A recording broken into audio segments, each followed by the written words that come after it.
Right, this is Corsos on the Canal. You've been asking for a YouTube, so I thought we'd have a go. So you step inside, we'll have a mooch.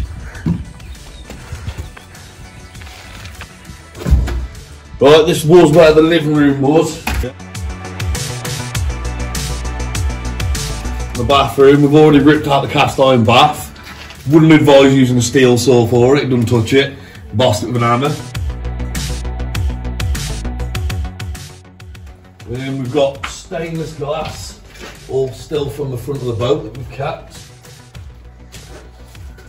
Because I thought what we'll do is, I'm not going to use it, but if anyone else is doing a project, get in touch. Because obviously I'd rather go to someone that's going to use it. We've got 3 pieces of stainless glass there, be sound for another project. And through here we've ripped out all the bathroom. It did have a combi boiler in it, but we took that out as well. I had to remove all the gas and that for the BSS safety.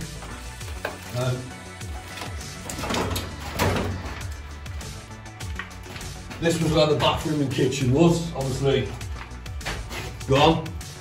And then there's a bunk beds there. I don't know how small the kids were, but like they weren't bunk beds, so they had to go. And the only thing that will be keeping in the same place is the engine. Take this fuel tank, sand her back as well, make another 6 foot space, makes life easier. And then here's the technical bit of how we open the windows.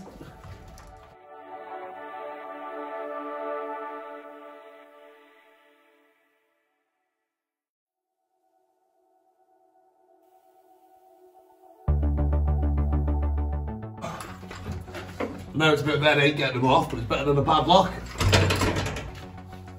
Get some light in here. That's the engine, Gardner 4LW.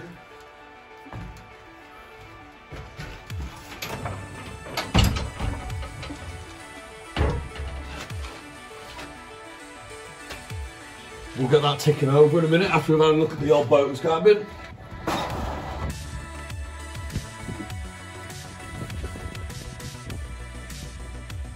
Done this to keep it traditional, as when going along in the winter you just have this little cabin in, you have your stove next to you so you can keep going in the winter months.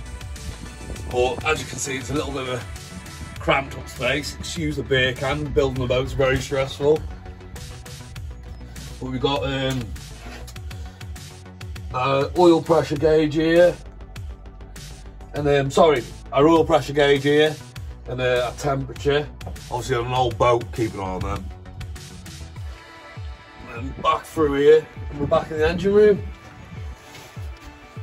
And then that prop shaft's off an old bus.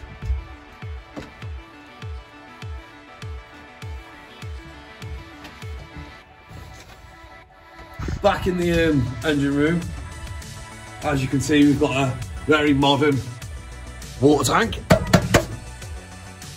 We'll be changing that at some point.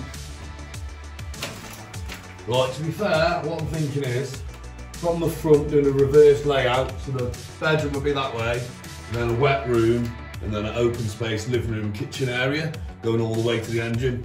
But we'll keep that open so you can still see the engine at all times. Probably right, it's the best bit of the boat. But a lot of people were asking about what the issues were about how we actually got it, the engine started again. And to be honest, it was like a combination of issues.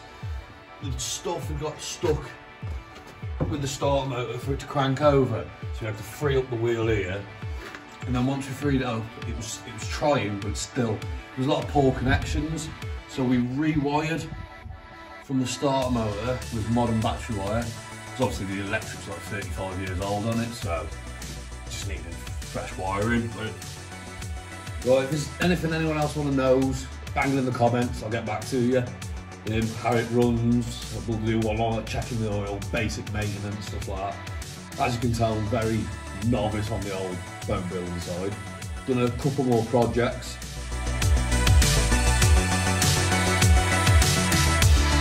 Like, beach bar for the kids, obviously all homemade, very rustic.